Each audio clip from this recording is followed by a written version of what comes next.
called Hoot Owl Farm. We're located here in Libby, Montana. We grow kind of just a wide array of different types of vegetables. We're certified organic, certified real organic. We've been in business since 2017, and we just kind of provide a lot of different types of produce to our local community. Before we started farming, or even really had an idea to farm, we were home gardeners. We were really into kind of self-sufficiency and homesteading, and so our garden just kind of got beyond us, and we started giving a little bit away to like friends and family. And then once the idea came to us to commercially grow food, the first resources we started looking into were all about CSAs. So Libby's pretty isolated. We do have a couple smaller towns relatively nearby, you know, within like a half an hour or an hour, but it's a couple hours before you get to any decent population. So knowing that, we knew like we wanted to provide a significant amount of vegetables for the people we grew for. And so that just dictated we needed to grow leafy greens, root crops, storage crops. We used to say artichokes to zucchini, but we don't grow artichokes anymore. So asparagus to zucchini.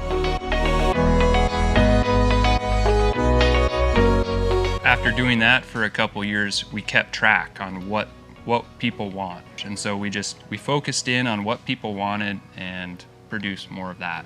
Lincoln County is what they would call like a food desert. Everything's trucked in. Now we're the closest truck to town. People appreciate that. So it's really rewarding that, you know, we know so many of the people that stop by our booth, so many of our CSA members, but even when we do sell our produce through a store or a restaurant, very often the person eating that is, you know, like the person that works at the library that we know, or a friend.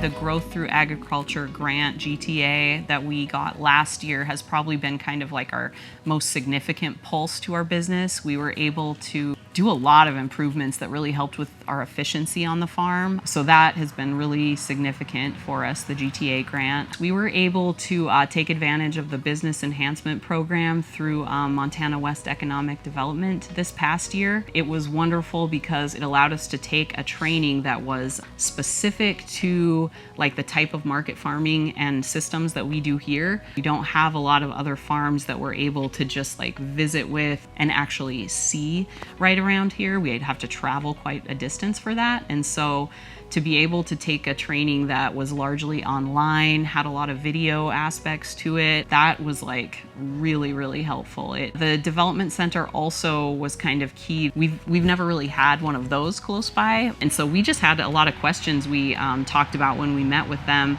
where they were able to point us in the right direction, you know, kind of like a wayfinder, like, oh yeah, you should talk with this person for this and this person for this. And we just didn't really have that knowledge before. I guess one thing I would say is, like, if you want to go into business like this, my recommendation would be that you start small and you start kind of slow and you learn your market and you grow what people want to buy, and then grow that and grow it well. It takes a little bit of effort to find small farms like ours, unless you just happen to be driving by and be like attracted by the farmer's market set up there. You have to look for us. You have to want to find locally produced, organic, fresh produce, and it's really easy to just skip that step and go pick it up wherever it's easiest. We love that people make the effort, and that helps us out a lot. Yeah.